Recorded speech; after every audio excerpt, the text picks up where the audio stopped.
Эфир абхазского телевидения продолжает русская служба новостей. Добрый вечер. В студии Алиса Шамба. И в начале выпуска коротко о главных темах минувшего дня. Ушел из жизни ветеран Отечественной войны народа Абхазии, герой Абхазии Сымбат Кирселян.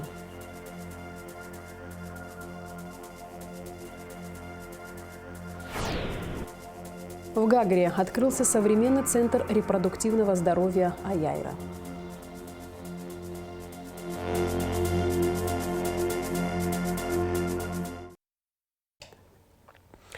Премьер-министр Александр Анква провел встречу с представителями Союза художников Абхазии с участием исполняющего обязанности министра Динары Смыр и генерального прокурора Адгура Агрба. Обсуждались вопросы, связанные с последствиями пожара в Национальной картинной галерее и возобновления работы выставочного зала. Как разъяснил генеральный прокурор республики, до завершения необходимых действий на месте происшествия и установления точных причин возгорания следует воздержаться от очистки помещений галереи и проведения ремонтных работ. По словам Адгура Агрба, по просьбе абхазской стороны российские специалисты окажут помощь правоохранительным органам. Премьер-министр ознакомил участников встречи с эскизным проектом комплекса картинной галереи, который был заказан в ноябре 2012 года.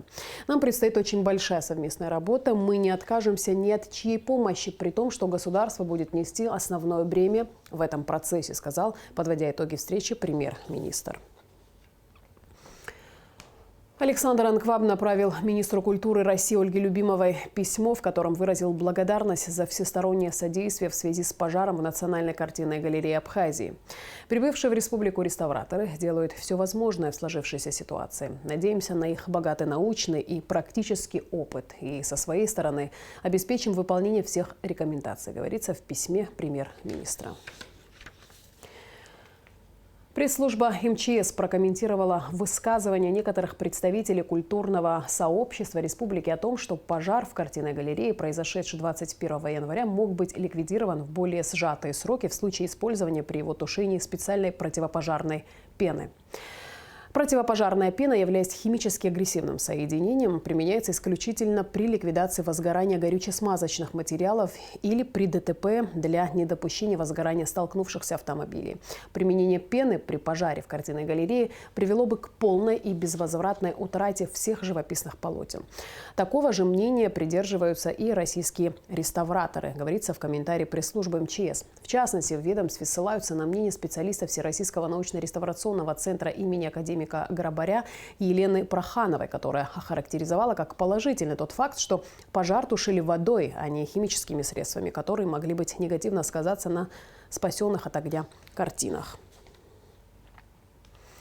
Новобранцы Государственной службы охраны приняли присягу на верность Родине. Военнослужащие будут участвовать в мероприятиях на высшем уровне, нести почетный караул у комплекса правительственных зданий. Клятву на верность Родине дали новобранцы из Сухумского, Гуларыбского, Гудаутского, Чемчирского районов, сообщает пресс-служба ГСО. Церемония завершилась торжественным маршем личного состава.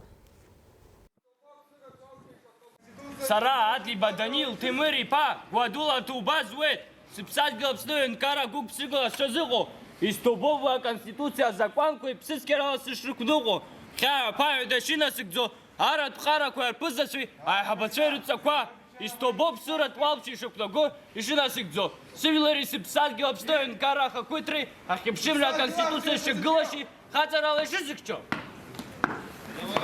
я есть.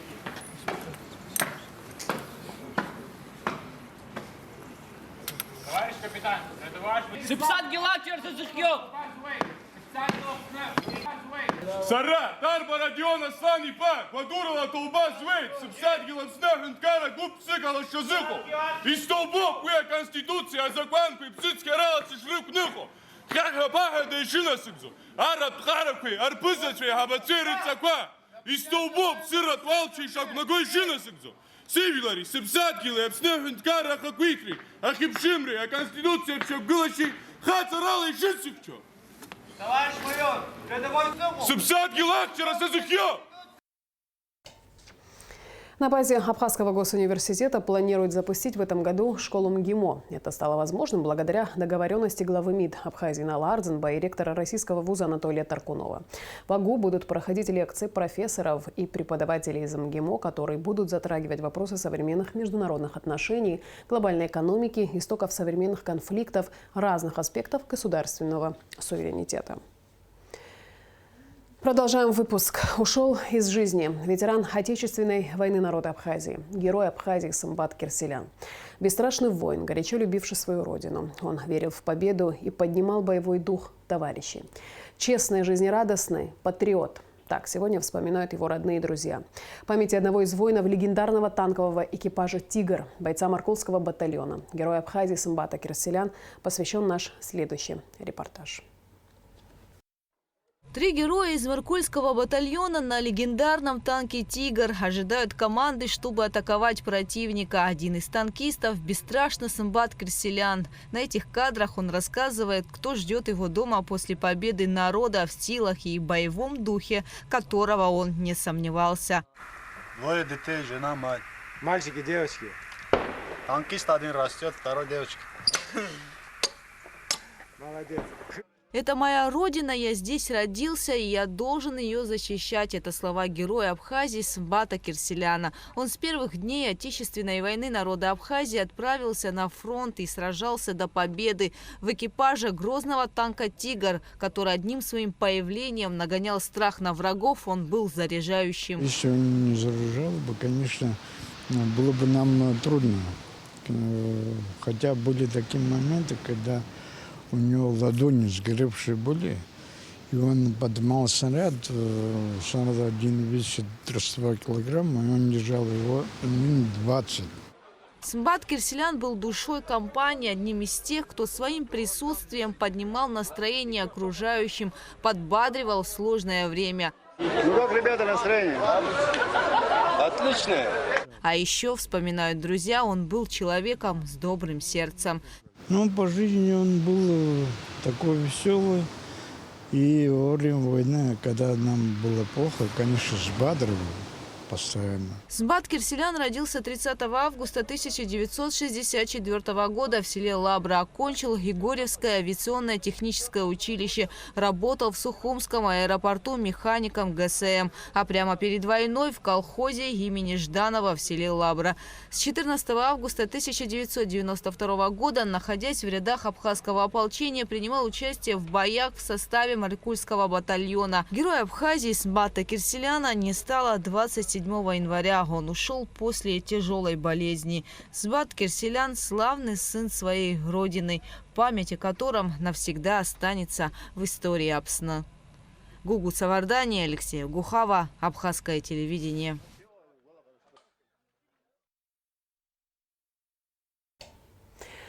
В Гагре открылся современный центр репродуктивного здоровья «Аяйра». Основная задача центра – выявление заболеваний репродуктивной системы, лечение бесплодия и индивидуальные консультации. Обследования проводятся обширно в разных сферах женского здоровья. Многие семейные пары сталкиваются с проблемами зачатия и вынашивания ребенка, от частых выкидышей и до невозможности забеременеть. Чаще всего с такими патологиями можно справиться, начав правильное лечение. Сегодня многие медицинские учреждения предлагают помощь в решении этих проблем, и будущие родители испытывают растерянность, пытаясь выбрать наиболее подходящие из них. Нашим гражданам уже не придется выезжать за пределы Абхазии, ведь в городе Гагра открыл свои двери Центр репродуктивного здоровья «Аяйра». Я очень долго к этому шла. И хочу сказать, что мы делаем великое дело. Екатерина Плужникова – врач-репродуктолог с 12-летним стажем. До того, как переехать в Абхазию, Екатерина работала с программами ИВРТ в Российско-американском центре репродукции и генетики человека. ИВРТ – это методы лечения бесплодия, при которых раннее развитие эмбрионов проходит вне материнского организма. В 2020 году я переехала в Республику Абхазия. Работала в медцентре «Альбамед», врачом-репродуктологом, гинекологом. Многие меня знают в республике. Занимаюсь я лечением бесплодия в естественном цикле. То есть те пары, которые пытаются забеременеть, но у них что-то не получается. мы им помогаем. Мы помогаем тем парам, которые проходили неоднократно программы ВРТ, и достигаем с ними успеха естественной беременности дома. АЯЭР оснащен современным оборудованием. Обследование проводится обширно в разных сферах женского здоровья. Основная задача центра – выявление заболеваний репродуктивной системы, лечение бесплодия и индивидуальные консультации по беременности. АЯЭРа – это мой ребенок. Я всегда своим пациентам говорю, мы идем по пути очень сложному. И есть у меня такая фраза «дорогу осилит идущий». И эти пары проходят на самом деле то состояние, которое сравнимо с войной. Они проходят и слезы, и отчаяние, и отрицание, и нападения, как часто это бывают близкие люди, родственники, и осуждение. И многие пары не доходят до результата, потому что они ломаются психологически. Но есть и пары, и, слава богу, большинство, которые достигают результата. Они проходят, они выигрывают, они становятся победителями. За 12 лет работы благодаря Екатерине в России и Европе на свет появились более 1000 детей, а в Абхазии за 3 года 50. В семье Салакая 8 лет не было детей. Много раз опускались руки, признается мама Соломона, который родился 2 года назад. Об Екатерине узнали через знакомых, попали на прием. Не прошло и 2 лет, как свершилось чудо. Она на самом деле очень хороший профессионал своей работы, своего дела. Она знает свою работу. И не то, что там она как врач, она как и психолог. И в семье Михеевых Марк и Глеб долгожданные малыши. Сегодня двойняшкам 9 месяцев. Когда приходишь с проблемой, с такой, она уже примерно понимает и знает, в каком направлении нужно работать, чтобы помочь, максимально помочь в данной ситуации. Скажем так, это все сработало. Самое важное, что она, есть такое в частных клиниках, что ты приходишь и тебе придумывают какое-то заболевание. Екатерина Николаевна, она как раз-таки не навязывает, не придумывает никаких заболеваний, она все-таки из опыта выделяет именно ту проблему, которая действительно существует. Плазмотерапия, УЗИ-диагностика, дневной стационар – все это в Центре репродуктивного здоровья АЯЭРа, расположенного в городе Гагра по адресу Ардзинба, 26.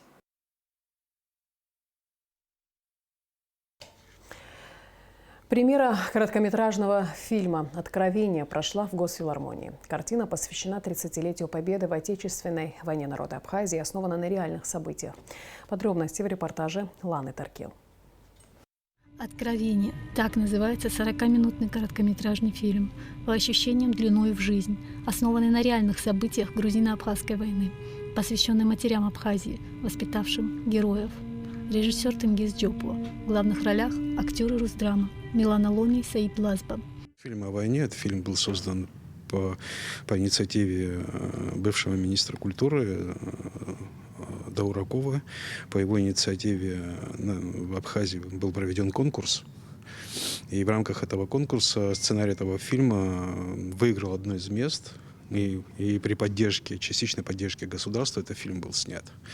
Фильм о войне, фильм о трагической судьбе матери, потерявшей сына во время войны.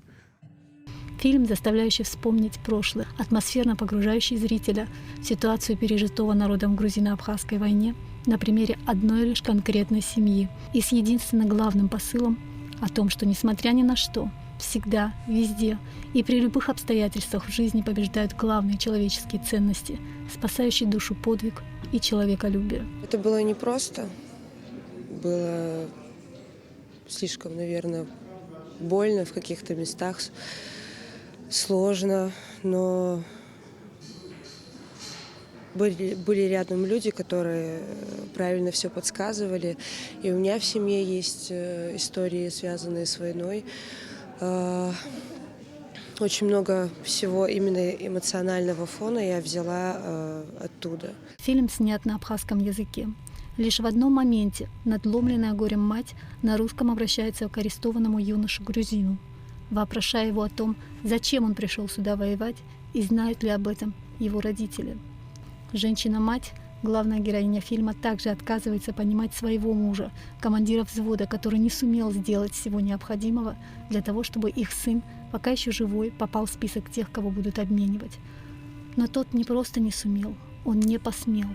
События в фильме развиваются быстро. И вскоре приходит весть о том, что сына их больше нет в живых, он убит.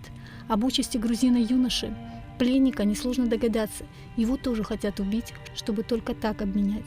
И здесь на защиту становится героиня фильма, мать убитого абхаза. Она предотвращает убийство пленного. Она принимает произошедшее. Она прощает.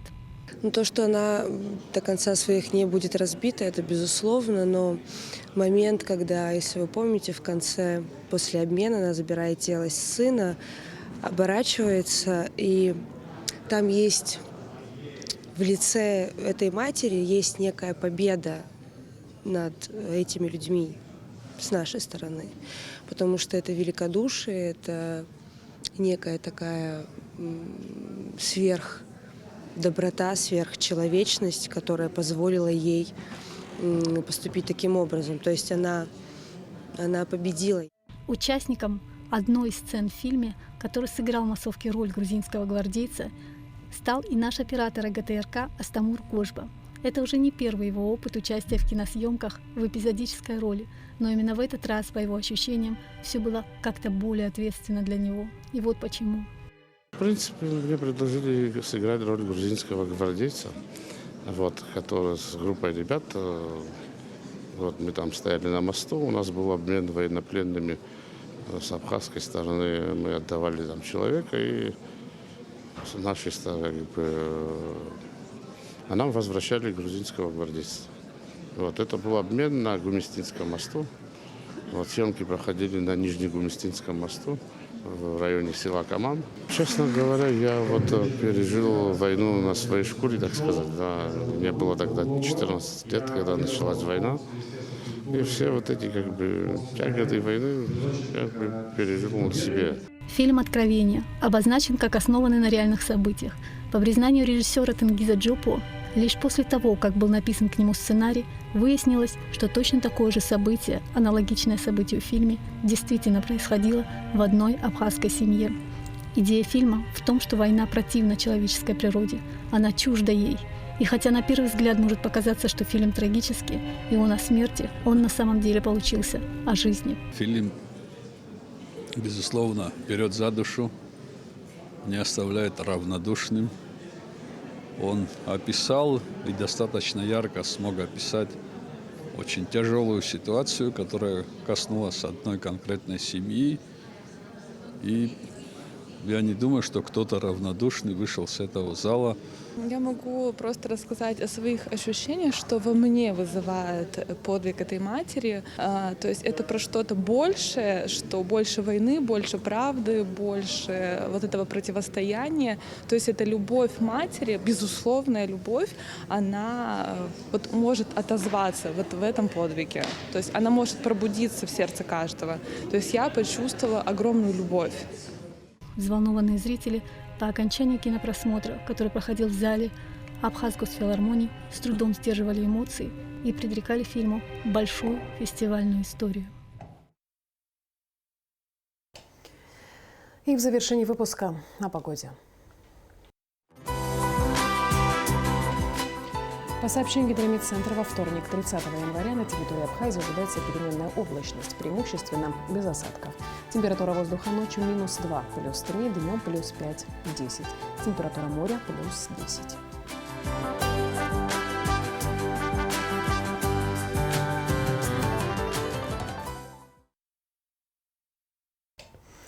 На этом наш выпуск завершен. Всего доброго и до встречи в эфире.